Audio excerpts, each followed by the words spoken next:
नमस्कार बंधुगण, Rudra GN Odia channel को स्वागत। बंधुगण, अयोध्या घटी एमती चमत्कार घटना आपण जानिले आश्चर्य बा चकित होइजिवे। बास वीडियो को शेष जाए देखंतु। बंधुगण, अयोध्या हठात आकाश मार्गरू खसी पड़ा भगवान श्रीकृष्ण सुदर्शन चक्र। हाँ बंधुगण, यह चमत्कार घटना काली राति अयोध्या घटी। यह देखि लोके कहउचंती भगवान कृपा अयोध्या पड़ी।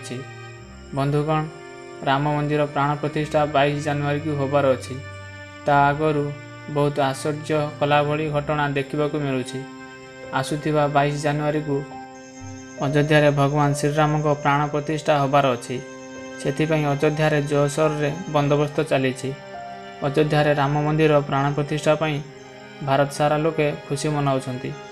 बंधुगण, वीडियो आरंभ करिया पूर्व यही चैनल टी को सब्सक्राइब करी पाखर थिबा घंटी चिन्ह को बजाई दियंतु, जाफल यही चैनल रे ज्ञानपूर्ण वीडियो सबसे प्रथमे देखा पाइबे।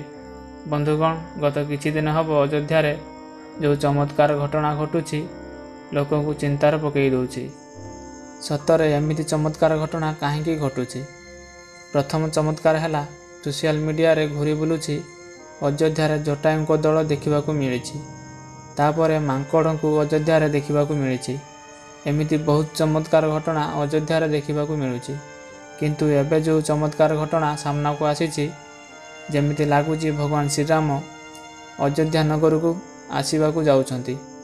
ता आगरू भगवान श्रीराम सबु अस्त्र शस्त्र तांको प्रिय भक्त माने अयोध्या आविर्भाव होउछंती। बंधुगण, काली राति अयोध्या जेतेबेले आश्चर्य कला भली घटना घटिला सेतेबेले किछि क्षण पई अयोध्यावासी चकित हो गले। एमिति कौन हैला भाभी जेतेबेले पाखकु जाई देखिबाकु पाइले सेठारे सुदर्शन चक्र थिला। सुदर्शन चक्र को देखि लोके प्रणाम कले एवं भगवान श्रीकृष्ण भगवान श्रीराम स्तुति गाइबाकु लागिले।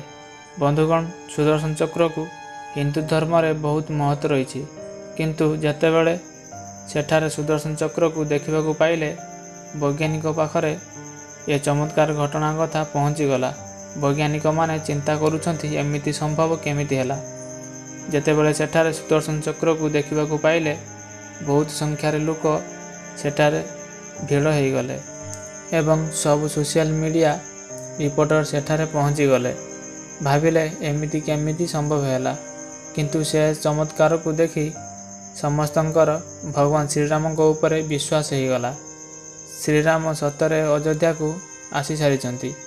जहाँ चमत्कार घटुची केवल 22 जनवरी पर घटुची, कहीं 22 जनवरी को भगवान श्रीराम प्राण प्रतिष्ठा करा जीवो।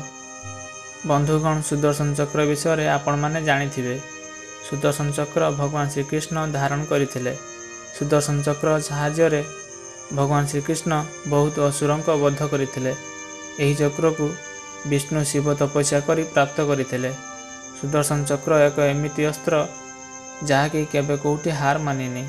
बंधुगण, भगवान विष्णुंकर सुदर्शन चक्र अति प्रिय अस्त्र थिला, जहाँकि तांको कृष्ण अवतार रे तांको पाखरे थिला। कुआ जायछि सुदर्शन चक्र साहाय्य भगवान विष्णु अनेक असुरंक वध करथिले। असुरंक वध पई देवतांको रक्षा पई भगवान विष्णु सुदर्शन चक्र धारण करथिले।